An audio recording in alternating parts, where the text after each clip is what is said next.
Sementara itu dari Biren dilaporkan, satu unit kapal bot ikan milik nelayan desa Kuala Raja, Kecamatan Kuala, Kabupaten Biren, Provinsi Aceh, dikabarkan tenggelam akibat dihantam ombak besar saat hendak pulang ke Kuala.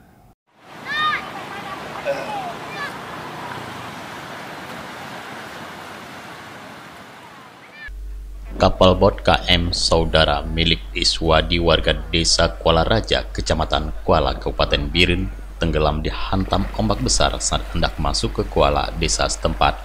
Kapal bot ukuran sedang tersebut tenggelam karena dihantam ombak besar ketika hendak masuk ke Kuala Raja atau berjarak sekitar 150 meter dari daratan.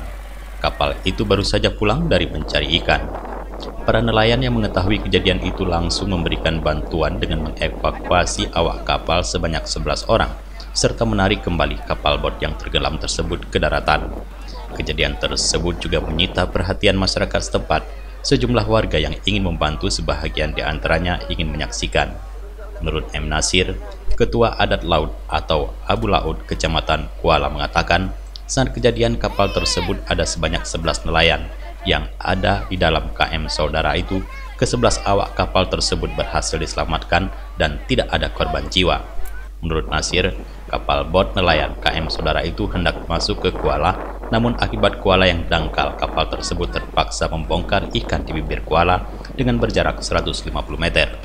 Ketika tengah melakukan pembongkaran hasil tangkapan nelayan tersebut, tiba-tiba ombak besar menghantam kapal mereka hingga tenggelam. Tenggelam KM Saudara. Kejadiannya waktu masuk Kuala, karena Kuala yang dangkal. Di saat masuk Kuala dangkal, cuaca buruk. Dihantam ombak besar. Korban jiwa tidak ada, cuma ada berisi dua orang.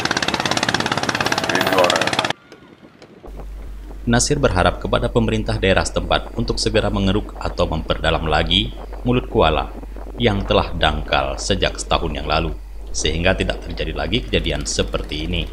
Sementara itu, tim BPBD Kabupaten Biren langsung mengantarkan bantuan masa panik.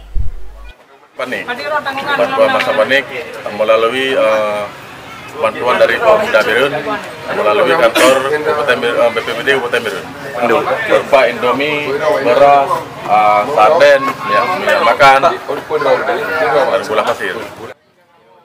Faisal mengatakan, pihaknya yang mengetahui peristiwa itu langsung menuju ke lokasi kejadian dan membawa sejumlah bantuan masa panik untuk para korban KM Saudara. Terkait dengan Kuala yang dangkal, ia menyampaikan hal tersebut kepada atasannya untuk mencari solusi yang baik sehingga Kuala tersebut bisa dilalui lagi oleh kapal ikan nelayan.